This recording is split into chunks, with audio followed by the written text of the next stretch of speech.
When she finally breaks the silence, your biggest risk isn't saying the wrong thing, it's reacting too fast. That one moment of emotional impulse is where most men lose their leverage, their clarity, and their standards. She'll sense instantly whether you've grown or whether you're still desperate for her attention. But here's the hidden part. This moment can actually work in your favor if you know how to use it. There's a specific way to respond that shows her you've evolved, that your life didn't freeze during her absence, and that you now move from grounded strength, not emotional hunger.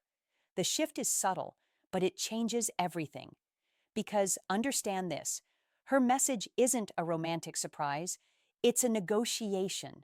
How you respond in the first few seconds silently defines your role going forward. Men who answer from instinct fall right back into the old dynamic.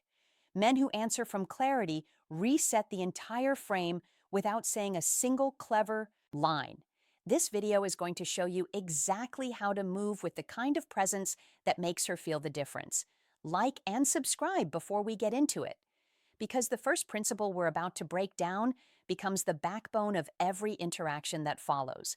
The moment her name lights up your phone after weeks of silence, something fires in your chest before your brain even gets a chance to catch up. Your hand twitches toward the screen. Your mind flashes old memories. Your body reacts like it's been waiting in the shadows for this exact moment, and without even realizing it, you've shifted from living your life to responding to hers. That instant surge you feel, it's not confidence, it's not clarity, it's not even excitement. It's a rush of emotional electricity built from uncertainty, longing, and unfinished business. Your nervous system treats her message like a rescue rope, something to hold on to, something that promises relief. That's why your first instinct is always the same. Grab the phone, type something fast, reassure her you're still there. But that instinct isn't strength, it's fear dressed up as enthusiasm. It's fear that she might disappear again if you don't respond quickly enough, fear that you might lose the connection you've been replaying in your head, fear that you only get one shot and you'd better not mess it up. And here's the uncomfortable truth. When you respond instantly, you reveal far more than you think. You show her you're standing in the exact same spot she left you. You show her her silence didn't impact your standards, your growth, or your momentum. You show her she still has emotional pull over you even after she walked away. Women don't need a psychology textbook to sense this. They feel it instantly, whether consciously or not. They can read the energy behind a message the same way they read tone, posture, or attention. And nothing exposes a man's emotional dependence faster than a lightning-quick reply after being kept on pause. This isn't about playing hard to get. It's about understanding the difference between acting and reacting. When you fire back a message, the second she reappears, you're not choosing anything. You're not evaluating anything. You're not leading anything. You're simply surrendering to the easiest, fastest hit of emotional comfort. Every time you do that, you lose leverage, clarity, and presence. A man who reacts instantly is not a man in control. He's a man begging for the next moment of relief. And this is exactly where the shift begins. If you want to stop being pulled by impulse and start responding like someone who respects himself, the first thing you must learn is the power of the pause. That split second when you stop yourself from answering right away. That's where your power begins. Most men think pausing is some kind of trick, a strategy to appear distant or raise their value. But the pause has nothing to do with manipulation. It has everything to do with reclaiming your emotional center. When she reaches out after silence, your nervous system leaps forward while your mind is still tying its shoelaces. You feel the urge to respond immediately because instant gratification feels like certainty. It removes the discomfort. It soothes the unknown. But a man who can't tolerate a moment of discomfort becomes predictable, impulsive, and easy to influence. The pause interrupts that cycle. It gives your emotions time to land, settle, and stop running the show. You're not ignoring her. You're grounding yourself. Here's the distinction most men never learn. Ignoring her to provoke a reaction is a game. Pausing to check in with yourself is discipline. Containment means you can feel all the waves, relief, tension, curiosity, pride, but you don't let any of them steer your next move. You hold them. You breathe through them. You let them stabilize so you can respond from a place that isn't fear or craving. A woman can feel the difference between a man who waits because he's strategic and a man who waits because he's stable. A stable man doesn't rush. A stable man doesn't flinch. A stable man doesn't leap at the first hint of attention, and that stability is rare. Rare enough that it commands respect without forcing anything. Picture this. She sends a simple, "Hey." Your pulse jumps. Your instinct screams, "Reply now." But instead you put the phone down. You continue what you are doing. Your work, your workout, your life.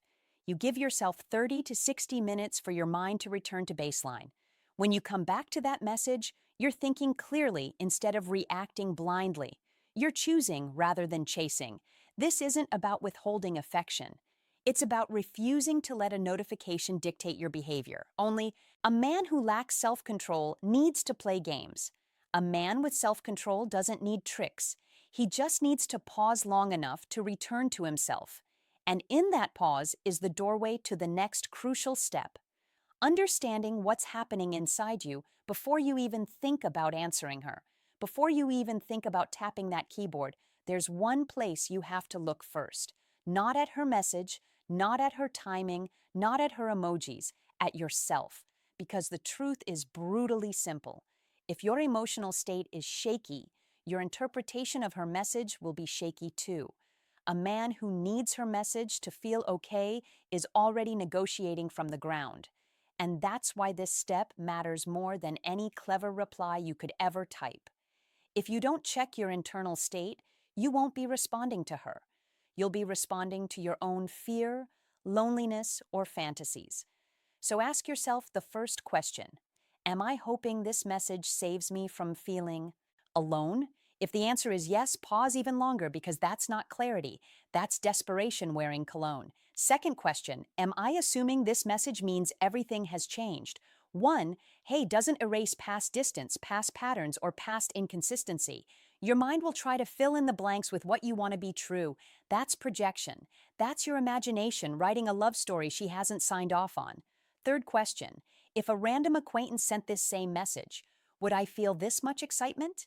If the honest answer is no, then what you're reacting to isn't the message. It's the history, the chemistry, the unresolved craving. That's not a place to respond from. Now step back and look at the bigger picture, the pattern. Has she disappeared before? Does she tend to return only when she's bored, lonely, or seeking validation? Has she ever acknowledged the silence or taken responsibility for the distance? Or does she just slide back into your inbox as if nothing ever happened? Patterns speak louder than apologies, louder than timing, louder than words, and your emotional bias will try to silence those patterns unless you deliberately bring them into the light. Here's the truth you don't want to admit. If the history between you two has been chaotic, inconsistent, or imbalanced, one cute message doesn't magically turn the sequel into a romance. Chaos doesn't become commitment just because she sent an emoji. Once you've checked your motives, your emotional footing, and the patterns that got you here, you're finally ready for the next stage, leading the tone of the interaction instead of letting her energy set the terms. When she reappears after a stretch of silence, the emotional frame between you isn't intact anymore. Something was interrupted. Something shifted. The old dynamic, whatever it was, faded, cracked, or collapsed during the distance. That's why the worst thing you can do is pretend nothing happened and slip right back into the same energy you had before she vanished. A lot of men do exactly that. They rush to reestablish warmth. They try to fill the gap with enthusiasm. They attempt to recreate old intimacy in the first 5 messages. All of that comes from fear.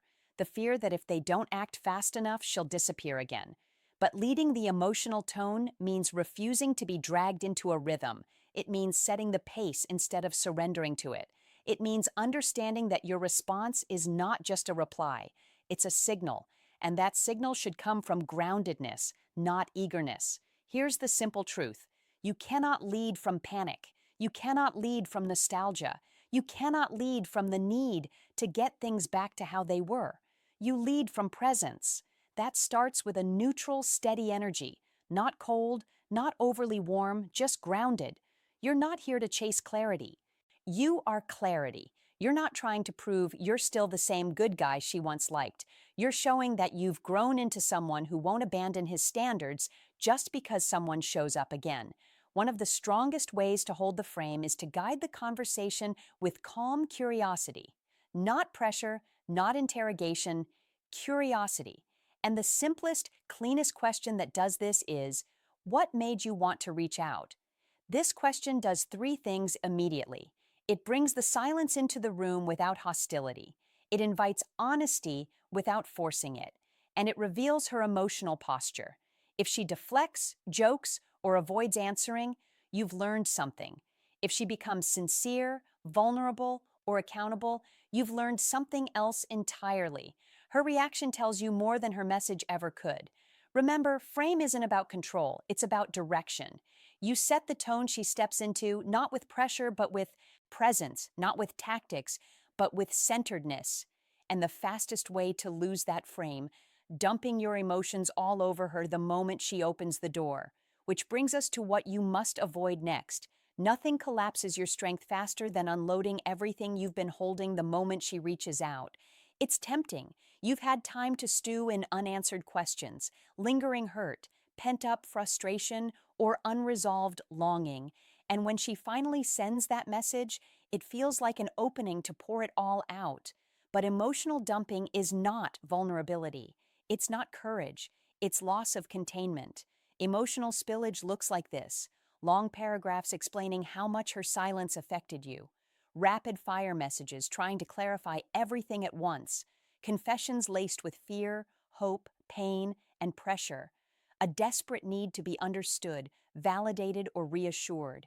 You think you're being honest. You think you're finally expressing what you've been bottling up. But if your emotions aren't grounded, if you haven't processed them first, what you're doing isn't sharing. It's leaking. And leakage never reads as strength. It reads as instability.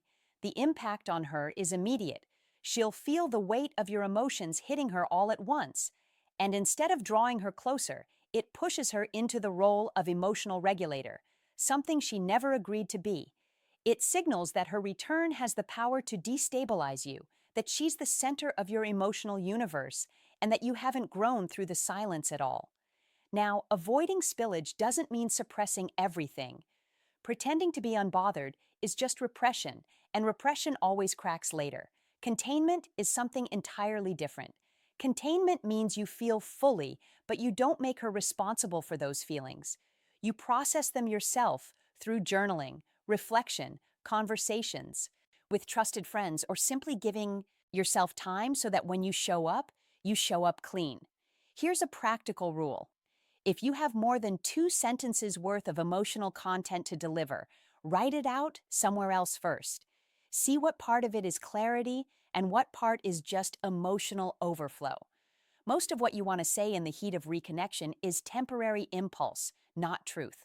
When the relationship genuinely rebuilds, if it ever does, there will be space for deeper emotional conversations. But that space must be earned, not forced. And the man who can lead with calm presence instead of emotional urgency is the man who communicates strength without saying a word. The silence you endured wasn't just an empty space. It wasn't a punishment or a void you had to survive.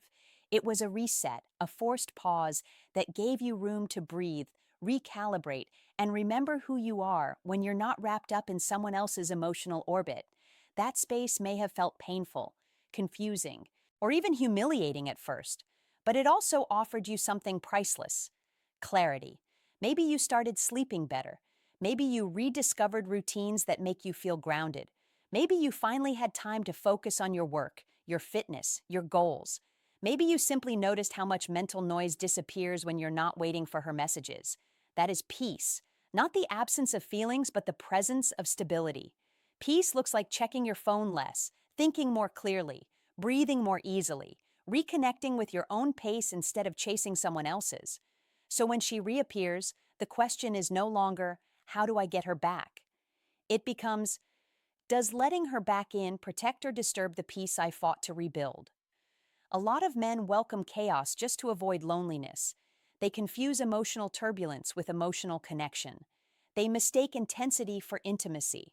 They convince themselves that the return of someone familiar will solve the emptiness inside, but chaos disguised as connection will keep you in a loop, an exhausting cycle that steals your focus, drains your self-respect, and disrupts your growth.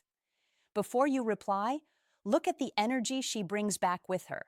Is she taking responsibility? Is she clear, direct, honest?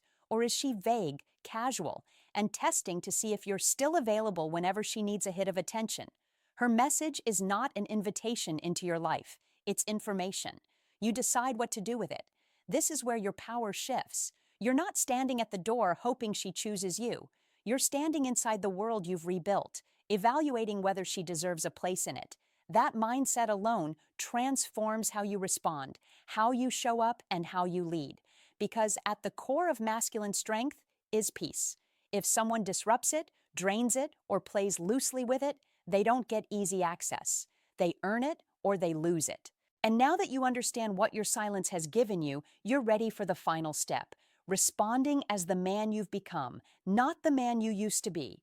By the time she reaches out, the real question isn't what she said, why she said it, or what she wants.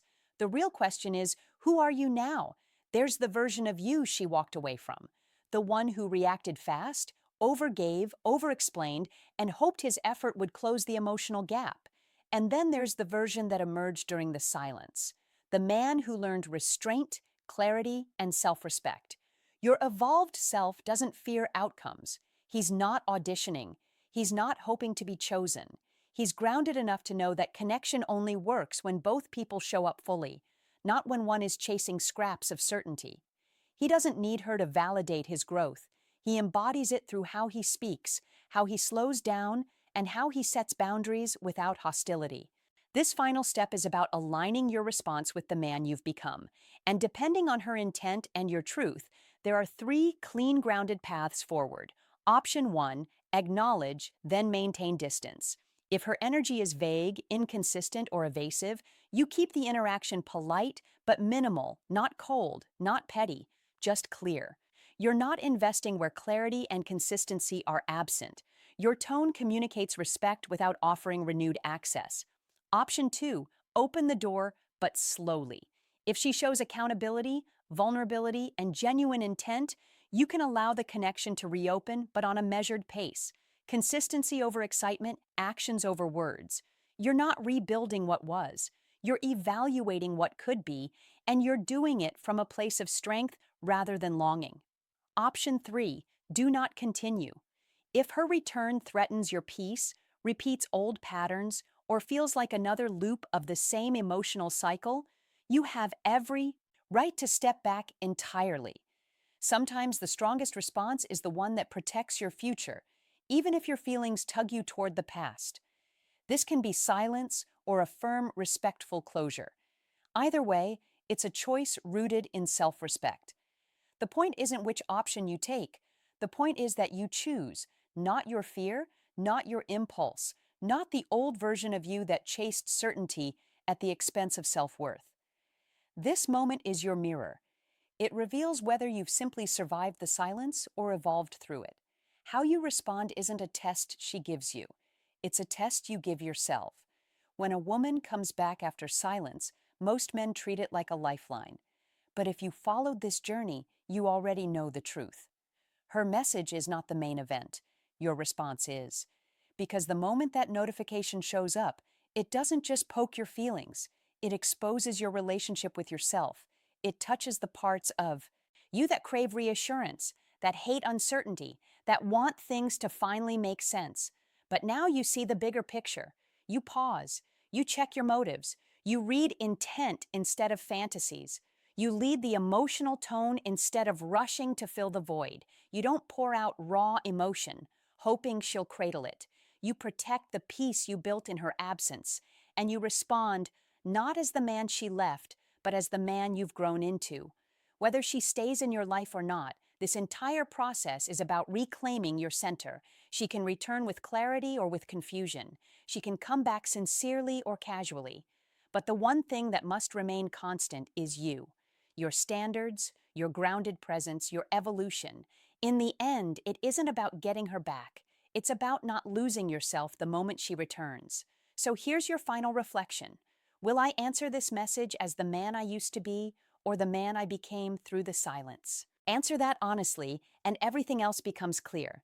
If this hits somewhere you usually try to avoid, drop a comment below. Tell me whether you're at option 1, 2, or 3. Hit like if you recognize moments where you acted from fear. And subscribe if you're ready to become the kind of man who doesn't get pulled by any message, any silence, or any return, because he leads from inner strength, not emotional dependence.